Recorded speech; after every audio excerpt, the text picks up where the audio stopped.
A guest joining us on Running Point. It is Emily Denney, senior from Poland, who has celebrated the senior night last night with a sweep over Niles. Emily, thank you so much for taking the time to join us. Thank you for having me. I'm excited. Emily, let's first and foremost just talk about this senior night because it's a time of reflection, I think, and I think it's a perfect time to talk about it. Reflect on this season. I mean, with battling the rain as all these other teams have had to do, as well as you've had a COVID year inside of your high school career. Kind of reflect on your whole experience too, and just give me some of those highlights too. And what are you feeling about this season right now? I definitely think the weather has been a challenge. It's been unfortunate because we've had to, reschedule some conference games, which obviously take priority over some non-conference ones, which I was kind of excited about. Like we had to cancel a Boardman game for a South Range game. But the rain has definitely given us more time with practice inside. So we've gotten to work on our hitting and our, really gel as a team this year. So I'm excited for that as the tournament comes up.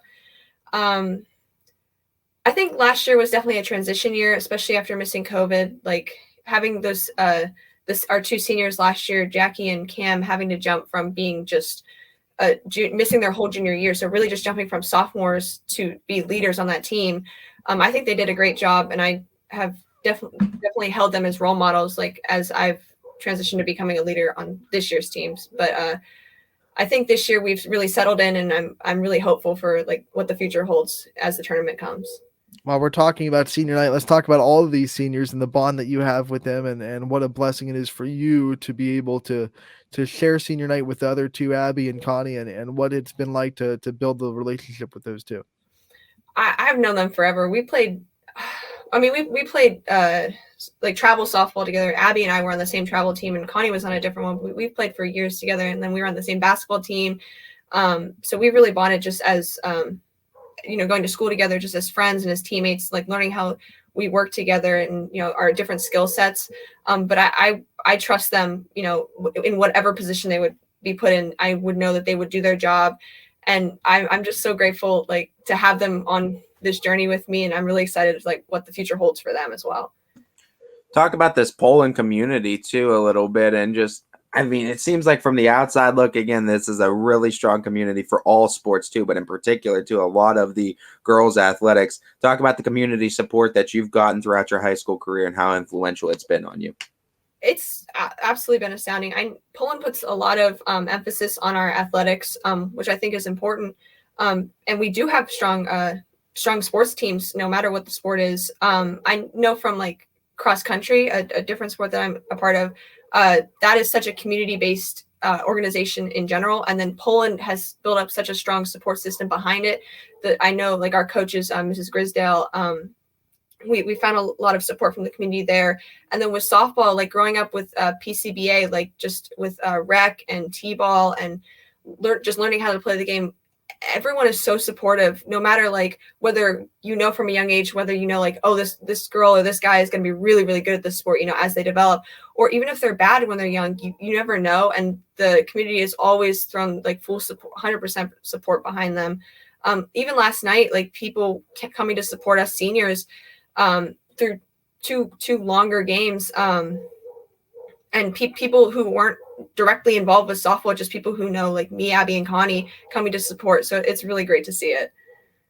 You guys get to play on a, I'm going to call it a resilient softball field, because I think people would look at it and think, man, that's going to be really tough to get through with water, and it's going to be rained out a lot. But there were a lot of days where you guys were playing when no one else really was, because it's resilient. Yeah. Describe this home field advantage, and I believe it's going to be the last time that Poland's going to be playing at North Elementary School, if I'm not mistaken. The high school building a new softball facility with you guys. So what's it like to kind of be the last group to go into it, and what's it been like calling it home for the last 4 years? It's been interesting because those are also like the fields we played on when we were like 9 and 10 playing rec. Like I played on those fields for years. So I associate them with, playing travel ball at the Poland tournament or playing rec just on, on weeknights. So it was interesting coming into high school season as a freshman, like realizing, oh, nothing's really changed. I'm getting to play on the same field with a lot of the same girls. But they do a lot of great work with that field. It's taken a beating over the past 4 years with some crazy weather. I know our coach Jim works on it, and our athletic director, Mr. Banfield, like they do a great job of keeping in shape, especially like our last week, I know Girard was kind of underwater, and we got lucky enough to have them play their home game here, so we got to get that in. And it's interesting getting to finish my softball career on this field, but also like just having the final years or the final year of this field be my 4 years, just because I've spent so much time at North Elementary playing softball. I'm not going to say I'm not jealous of those the girls who get to play on the new field, because I know they're going to do a great job with it. But it's kind of nice to have like that finality of like, oh, my high school softball career is ending, and so is the career of that field, I suppose. Kind of get to go out with the field too, and that's a cool little moment. Where did this love for softball first start, and where did you first find yourself getting super invested into the sport? Well, my parents obviously put me in like t-ball when I was like 4 or 5, and I always just grew up with it. And like I said, there was such a great community. I met some of my best friends. I know they don't live around here, but Mr. Wolf and Mr. Dave Wolf and like Rachel and Emma, I played with them for years through travel and rec, Emma especially. And a lot of families came close, like just come closer through softball. I wasn't always very good at it. I'm not going to lie. I was kind of the girl you stick in right field for a few years there. And I remember getting about one swing or two against some of these better teams in travel ball. But as I developed, I realized how much I loved it, and like how much I love the strategy of it. Like a lot of these sports, other sports that I'm a part of, like cross country, or when I played soccer or basketball, a lot of it's so fast paced that there's a limited time for you to have to think. Having softball it's one of the slower games, softball and baseball, where you really have to like strategize and think about like what the next play is going to be. And I really love that the mental aspect of the sport. And I realized maybe only like a few summers ago, like the summer after freshman year, where we had that really great run to the state semis, where I realized like what a community I could build like on a team, and how close I got with some of those girls, especially the seniors that year, like how much I love this sport compared to other sports, like how much I wanted to dedicate my time with it, which obviously grew into I was able to realize I wanted to keep playing it for the next 4 years at Mount Union. I have to ask about the dynamic with your dad, because I get to spend a lot of time with him in the press box. He runs the walk up songs, and it's so fun to watch him watch the game, because he gets so, I'm going to say, emotionally invested into what you guys are doing, especially when you come to the plate. What's it been like to kind of experience softball with him? I don't know if he's someone that was already in softball or if he grew in softball with you, but either way, what's it been like to go along this journey with him? I'm sure he was invested from the start. He really was. Obviously, like he played baseball as a kid, and then as I'm the oldest of my with my two brothers, so I was the first one to really jump into sports. So when I started like t-ball, he started coaching, and then he was kind of an assistant coach my first year of travel, and then became my head coach. As the years went on, he's my biggest supporter, and like my biggest critic as well, besides myself. But I don't think I would have trusted anyone else as a coach to like develop me as a player, because he knows me so well. We're very similar players. We're very focused and dedicated, and we get in our own heads very much. So he always knows how to like bring me down when I'm stressed out, or like when I don't feel that I'm playing up to my best. He's always like, okay, but you did this, like, and then he knows when, oh, you can do this to better yourself in the future. He's always been there to support me and to better me as a player and just as a person in general. I think it's one of the reasons why or he's been such a role model for me to be a leader on this team this year, especially because he led me through like to the World Series, when we went to the World Series twice this summer of my 8th grade year, and then after freshman year, and just getting to go through so many major experiences with him through softball is just amazing. And having him back there is really nice, even if we do like to throw some comments at each other sometimes. You mentioned being able to continue the softball play for the next 4 years, and obviously that's an exciting experience. Playing or getting that kind of guarantee to play the next 4 years. First and foremost, what made that decision so easy for Mount Union? And did it add pressure or take pressure off going into this senior season, knowing you were committed the next level? I don't know if it added or take. It was always in the back of my mind last year, especially as seeing as like I said, our two seniors decide whether or not they wanted to continue their softball or other athletic careers in college. Realizing I was going to have to make that decision this past summer, and I was never on like one of those bigger travel teams where you get to see a lot of scouts. So I realized I had to do a lot of work this summer to really put myself out there. So I went to a lot of camps, various schools, and emailed a lot of different coaches. And I was lucky enough to get contacted or to have Coach Simons respond back to me and show some interest. So after I went to a few camps and we talked it out, and she told me she had a spot for me on the roster, and I was lucky enough to get to do an overnight stay there with a former teammate, Ali Natoli, and just getting to see that community at Mount Union, seeing how similar it is to the one we have here at Poland, and knowing that there's some safety in the fact that I have a former teammate there who knows me and who knows how I play, and it made that transition very comfortable. I think it's so cool that you and Abby Farber are both going to schools with former Poland Bulldogs there. It's kind of like a safety net for you guys to kind of. Yeah. We know that you guys are going to be taken care of when we left to let you go at YSN. You found your home run swing this season. You hit 2 in 1 week.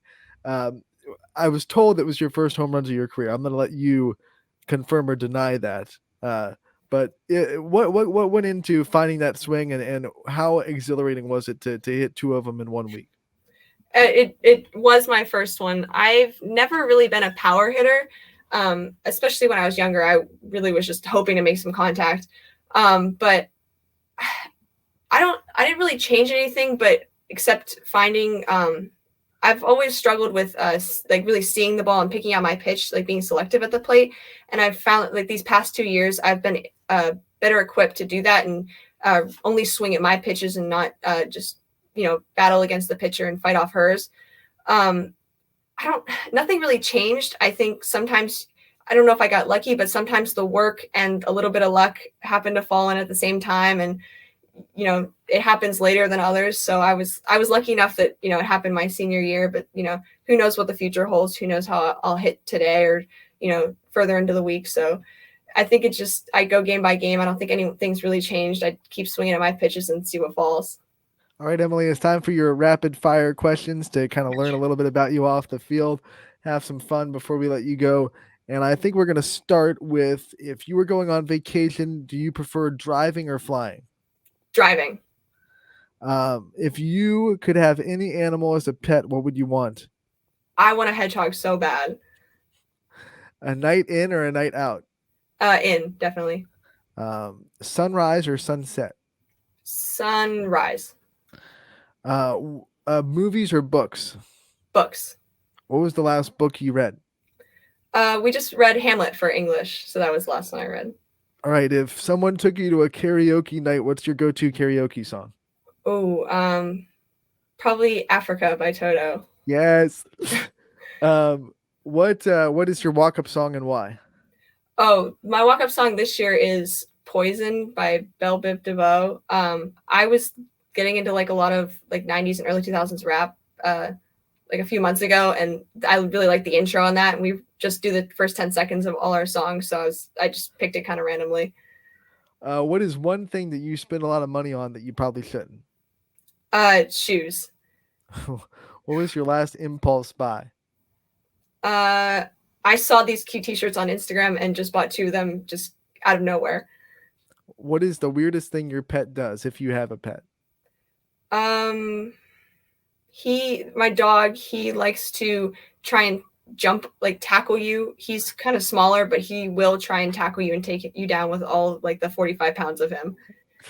All right, so we'll stay on the track of your dog. If your pet could talk, what would he say about you? Oh, he'd probably yell at me for not feeding him enough or something. What is one word that you struggle with pronouncing? Comfortable. I used to say comfortably when I was younger. I could never get it out. Get it out phonetically. Yeah. What is a non-existent animal that you wish existed? Ooh. Dinosaurs exist, but I would really, really like to see a dinosaur. What world record do you think you have a shot at beating? Maybe books read if I keep going through my life. Ooh, okay. What's your favorite book then? Ooh, I'm forgetting the author's name, but it's called A Little Life. It's really sad, so just a warning.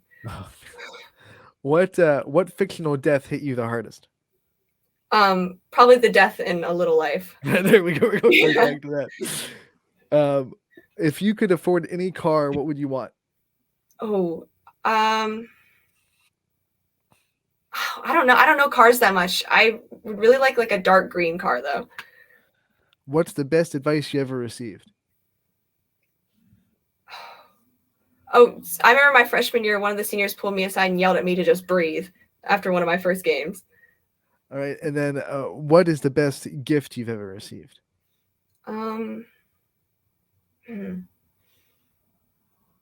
Probably no one really knows what to buy me because I don't have a lot of crazy hobbies, but everyone gets me like Barnes and Noble gift cards, so those always win. All right, last one before we let you go. What is your hidden talent? I think I have a strong enough singing voice to sound good in the shower, but that's the only place though. You get different acoustics in the bathroom. Yeah, right. Emily, before we do let you go, we do want to give you the chance to thank your support system and the people that are always there for you throughout your career. So without further ado, please do thank the people that are always in your corner. Absolutely. Thank you so much, first off, to my parents for putting up with me, all of my tantrums when I was little, when I didn't do well, my tantrums now when I don't do well, for supporting me through everything, thick and thin. For my fellow seniors, Abby and Connie, for being such great teammates through these past few years. All of my teammates at Poland, our pitcher, Katie, for pushing through as our primary pitcher this year. I'm really excited for what she has to show as the tournament comes. Our coach, Jim Sarich and Casey and Mark Yakubovic and John Bocherry. They're such great coaches. And they're always there for us girls. All of my teachers, I suppose, at school for putting up with me as I stress myself out and them at school as well. And just anyone who's really ever said anything supportive to me after or before a game, because I do tend to get in my head. So any kind words really help. Emily, thank you so much for taking the time to join us. We look forward to continuing your coverage of your senior season. We hope it lasts as long as possible. We wish you the best of luck, and we can't wait to talk to you again real soon. Thank you so much for having me. I had a great time.